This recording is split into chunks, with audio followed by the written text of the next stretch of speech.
Bismillahirrahmanirrahim. Assalamualaikum warahmatullahi wabarakatuh. Nama saya Muhammad Lutfi Patin dari kelas PBSI 4A.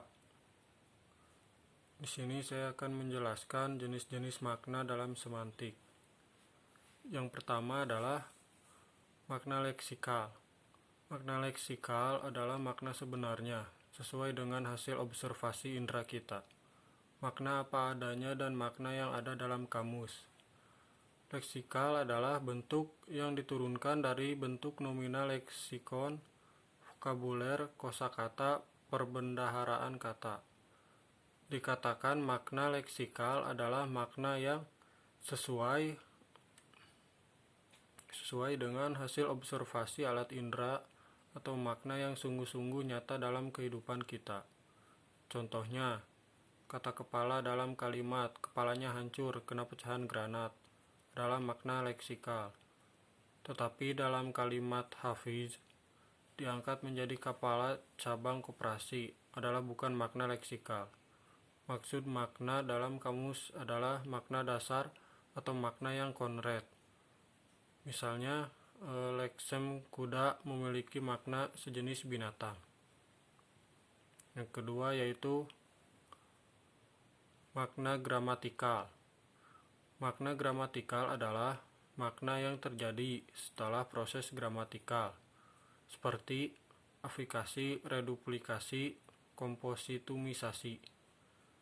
Perbedaan dari makna leksikal dan gramatikal adalah makna leksikal adalah makna dasar atau makna dari kata per kata, sedangkan makna gramatikal adalah makna baru yang muncul ketika kata-kata tersebut menjadi sebuah kalimat. Makna gramatikal acapkali juga dapat diketahui tanpa mengenal makna leksikal unsur-unsurnya. Misalnya, klausa malalat dilili lololo ini yang tidak kita ketahui makna leksikal unsur-unsurnya. Apa itu malalat? Apa itu malalat? Apa itu dilili, dan apa pula lolo itu.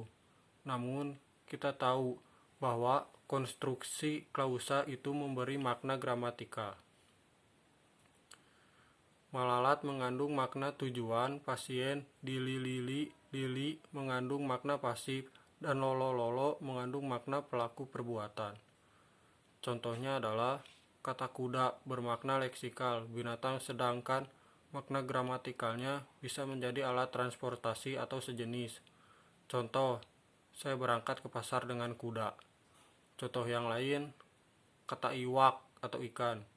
Dalam bahasa Jawa, makna leksikalnya adalah kewan kang duwe tulang emburi sing uripe nang banyu getih adem, umume ambegan karo insang lan biasae awake ani sisike, yang artinya binatang bertulang belakang yang hidup di dalam air, berdarah dingin, umumnya bernafas dengan insang, dan biasanya tubuhnya bersisik.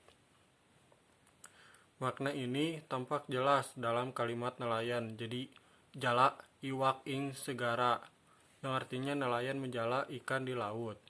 Ibu goreng iwak, yang artinya ibu menggoreng ikan.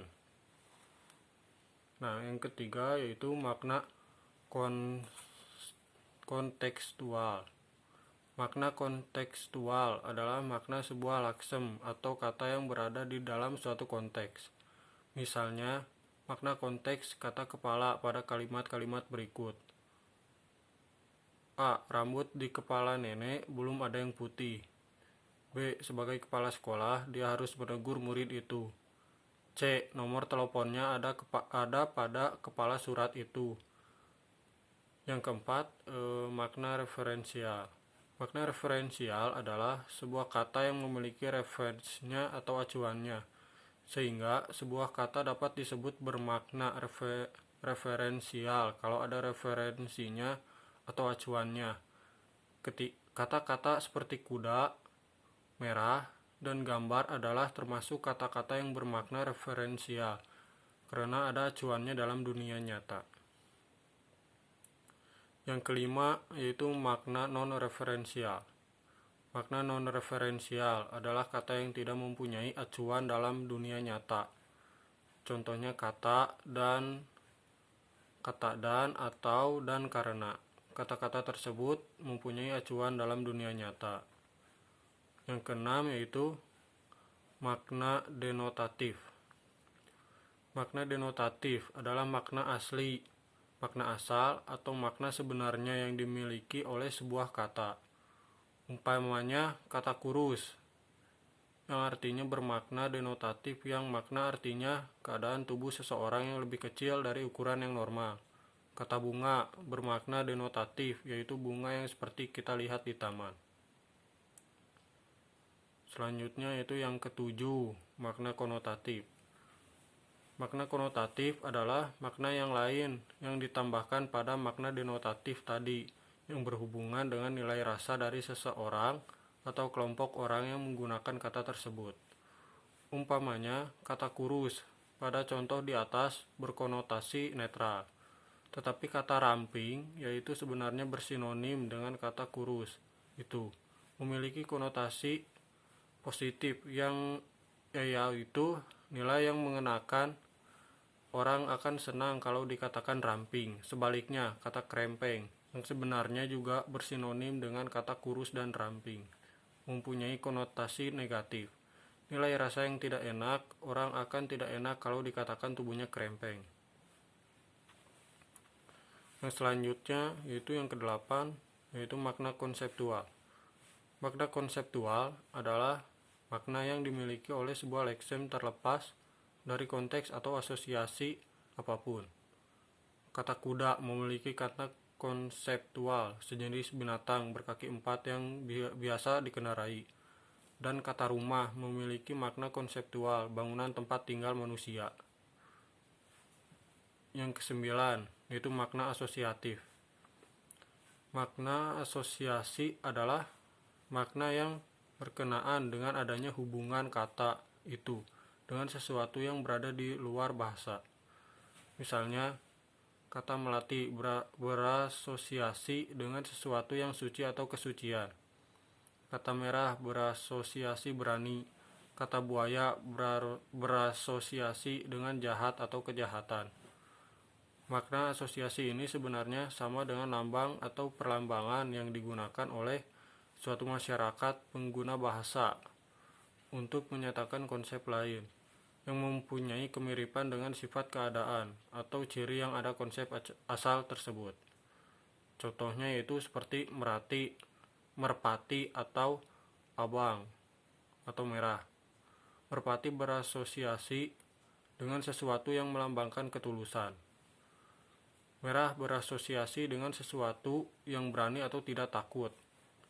Yang ke-10 yaitu makna kata. Makna kata adalah makna yang bersifat umum, kasar, dan tidak jelas. Kata tangan dan lengan sebagai kata maknanya lazim dianggap sama, seperti contoh berikut. A. Tangannya luka kena pecahan kaca. Yang B. Lengannya luka kena pecahan kaca. Jadi, kata tangan dan kata lengan pada kedua kalimat di atas adalah bersinonim atau bermakna sama. Yang ke-11 yaitu makna istilah.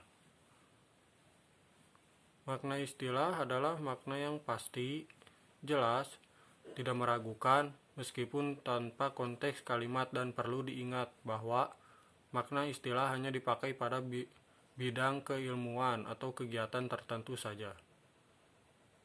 Umpamanya, kata tangan dan lengan yang menjadi contoh di atas. Kedua kata itu dalam bidang kedokteran mempunyai makna yang berbeda. Tangan bermakna bagian dari pergelangan sampai ke jari tangan. Sedangkan kata lengan adalah bagian dari pergelangan tangan sampai ke pangkal bahu. Jadi kata tangan dan lengan sebagai istilah dalam ilmu kedokteran tidak bersinonim, karena maknanya berbeda. Selanjutnya, yang ke-12, makna idiom. Makna idiom adalah makna yang tidak dapat diramalkan dari makna unsur-unsurnya, baik secara leksikal maupun gramatikal. Contohnya, Secara gramatikal, bentuk menjual rumah bermakna yang menjual menerima uang dan yang membeli menerima rumahnya. Tetapi dalam bahasa Indonesia, bentuk menjual gigi tidak memiliki makna seperti itu, melainkan bermakna tertawa keras-keras. Jadi makna tersebutlah yang disebut makna idiomatik. Yang selanjutnya, yang ke-13, makna peribahasa. Peribahasa memiliki makna yang masih dapat ditelusuri atau dilacak dari makna unsur-unsurnya, karena adanya asosiasi antara makna asli dengan maknanya sebagai peribahasa. Umpamanya, peribahasa seperti anjing dan kucing yang bermakna ihwal dua orang yang tidak pernah akur. Makna ini memiliki asosiasi bahwa binatang yang namanya anjing dan kucing, jika bersuara memang selalu berkelahi, tidak pernah damai. Nah, itulah beberapa makna-makna dalam semantik yang sudah saya jelaskan tadi. Mungkin itu saja yang dapat saya sampaikan. Mohon maaf apabila ada kesalahan. Assalamualaikum warahmatullahi wabarakatuh.